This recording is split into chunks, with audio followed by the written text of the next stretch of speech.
Hi guys, here we go. So this is going to be a presentation that you give to the group this week to prepare them for the work that they're going to do over the following week. The challenge or the theme is the critical question they've all been asking, is there life after death? And here's how we started. Start the class by asking the following questions.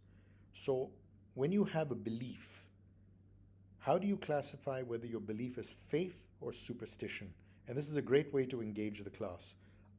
Start by asking questions like this. So when you see something like this, it's bad luck when a black cat runs across your path. Do you believe it's faith or superstition? At this point, most of the class will jump up and say it's superstition. You go, interesting. Why do you say it's superstition? And let them debate a little bit about, because there's no evidence and there's no proof and we've just heard it and that's fine. The next one, I trust this doctor. What do you believe? Someone would go, well, I have faith. You go, why? Why do you have faith in this doctor? And you want to hear them come to the point where they say things like, because I've tried this doctor before, because other people have talked about it, or I know this person, or whatever. Here you go. As a Leo, I get along best with people who are Pisces. This will start a whole debate on whether astrology is superstition or astrology is science. Is it real? Is it not? And let them debate this out. There's no correct answer. Let them have that debate. Here's a good one. My parents love me. Do you believe your parents love you? Yes. Is that belief faith or superstition? And then all go, well, it's faith. You go, well, why do you say that? And again, you want to guide the conversation where they're saying, well, because they've shown it to me, they've told me, I felt it, right? That's important. I believe the Eucharist really is the body of Christ. Now we're getting interesting. Well, is it faith or superstition? And again, we go, it's faith. You go, well, okay, how do you know? Have you experienced it? Have you seen it? What constitutes? And again, allow the confusion to go on. You don't need to answer any of it, but let them debate it. The more they engage, the more they debate, the more they're going to get ready for the next one. This is my favorite one. Carrots are great for improving your eyesight. Most people will tell you, yes, that is true. And this is one of the greatest cons of all. So if you know the story already, this was a rumor spread by the British during World War II because they didn't want the Germans to discover that they had invented radar. So they used the excuse that our pilots are able to find German planes easier because we're feeding them carrots. And believe it or not, this belief continues to this day. Keratin has nothing to do with eyesight. Global warming is a real and existential threat to all human life on Earth. And again, knowing that these are, how do you say, millennial kids, they're all going to go, yes, absolutely, that's true. You go, well, where's the debate? Where's the science? Is it true? And here, hopefully, they'll show there's enough science to sort of tell you that. The theory of evolution is a proven scientific fact. This is going to lead to a lot of debate, and it's brilliant. And again, let them debate it. Where is the evidence? How does evolution work? Do you understand evolution? Do you understand where Darwin's theory actually comes from? And again, we're not answering questions, but let them ask all of them, right? The universe we observe has precisely the properties we should expect if there is at the bottom no design, no purpose, no evil, no good, nothing but blind, pitiless indifference. This is my favorite quote from Richard Dawkins, obviously the new atheist. Here's Richard basically making a statement that the universe proves there is no God. And that's an interesting discussion again to have. And finally, here's one. God can't be loving with so much evil and suffering in the world. And that'll spark another debate on. So you look at this and go, so guys, we have some confusion here. What is faith? What is superstition? How do we figure out? What do we do? Well, let's talk about that. So how do you classify faith and superstition? And here's one belief. What is the difference between faith and superstition? Well, generally you need two things for this to come together, and here's why. If you have evidence that something happens, or you're able to basically recreate it, that is considered evidence. But someone has told you about it, you haven't actually experienced this yourself, well, then we would still classify this as superstition, because you've heard people tell you, you've read about it possibly, but you haven't yourself got your hands into it and done it on your own. So you are going to believe what people have told you. You've not tried it out on your own. that is effectively superstition. If you have no evidence, but you feel something, you experience something, but you've got no way to recreate it, you've got no way to prove it, there's nothing behind it, just your personal feeling or your personal experience, that is also superstition. Maybe not for you, but for someone else. You're going to go, well, I'm not going to believe something just because someone experienced it, and I can't experience it myself. So clearly, you need both.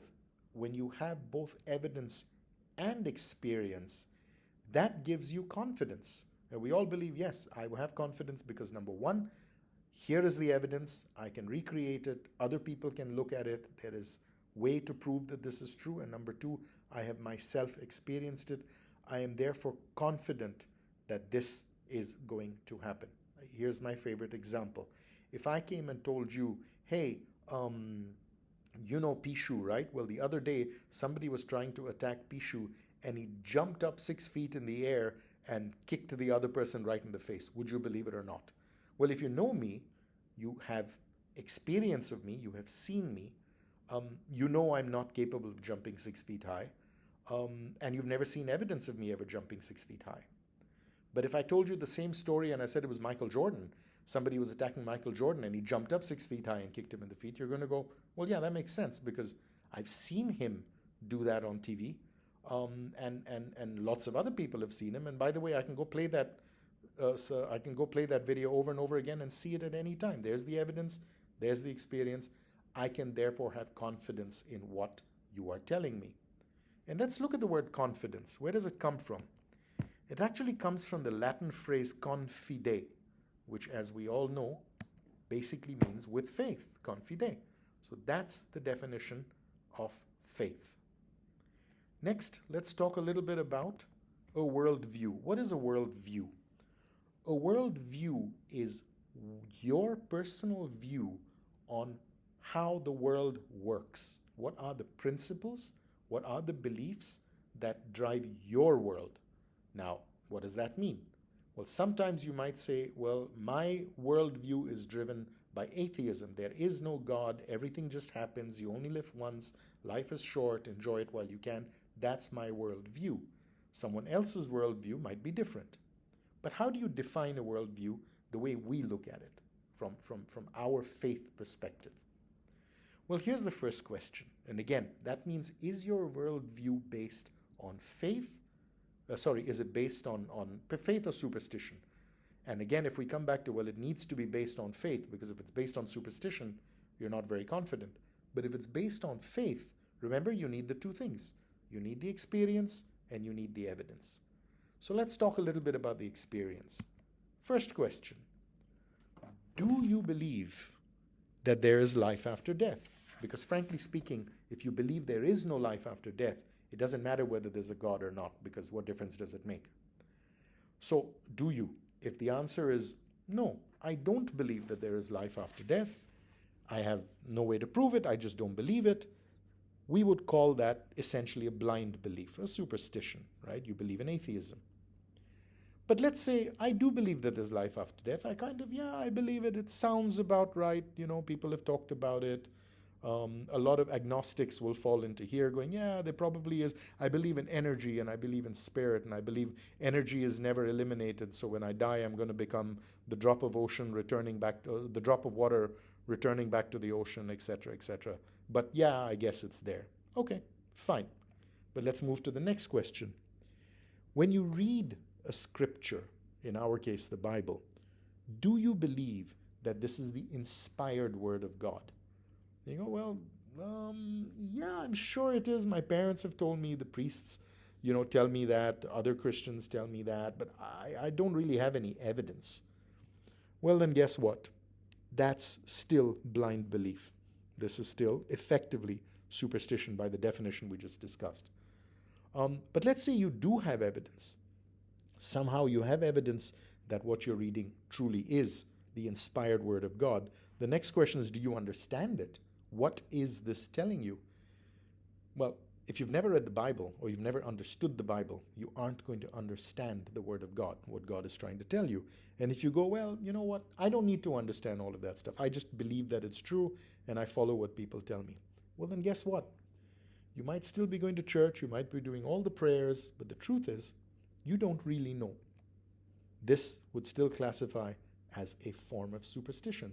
And now this is where you get a lot of pushback going, wait a minute, I go to the Mass, I take the Eucharist, I do my prayers.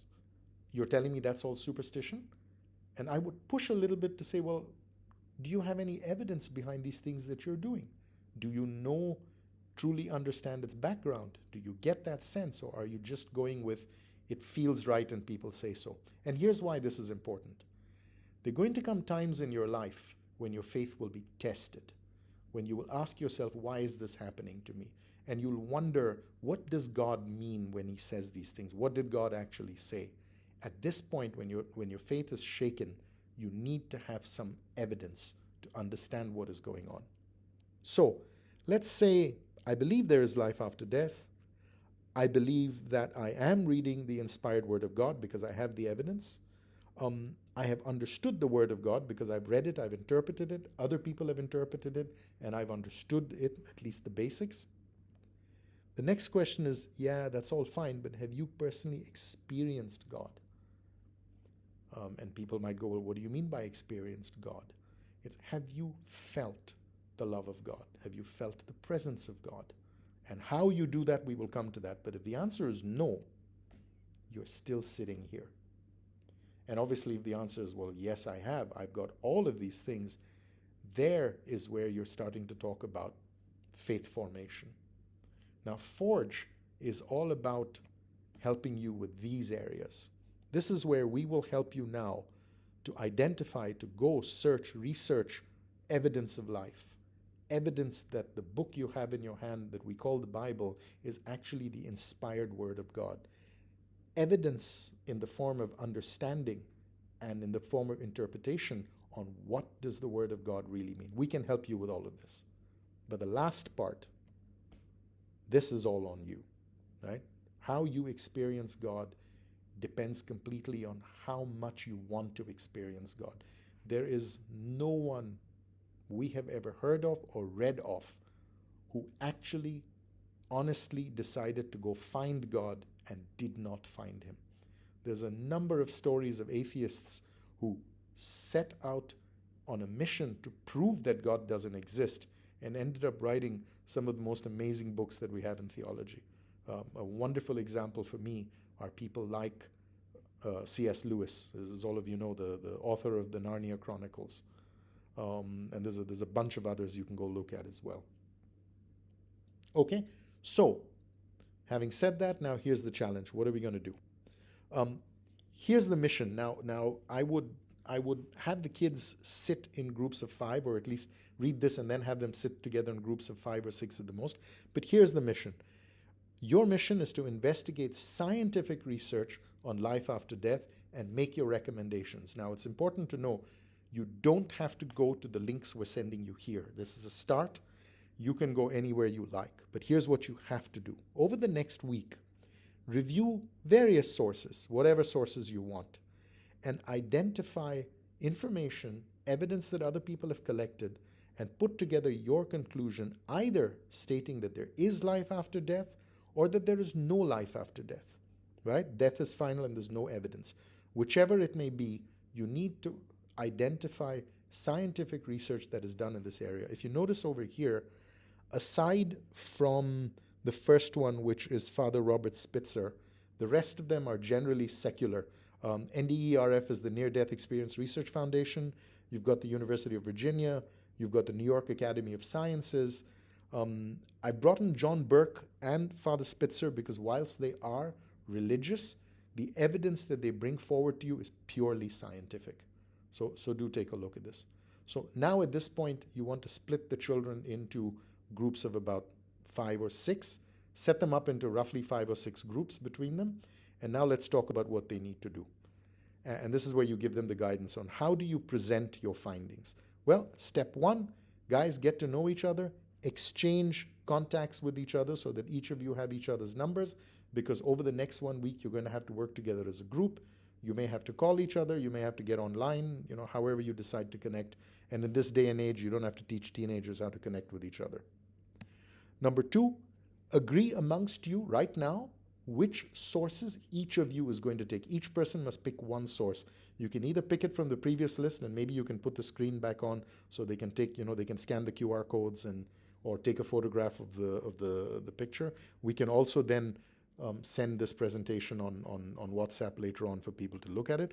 But right now, decide amongst you which source each of you is going to pick.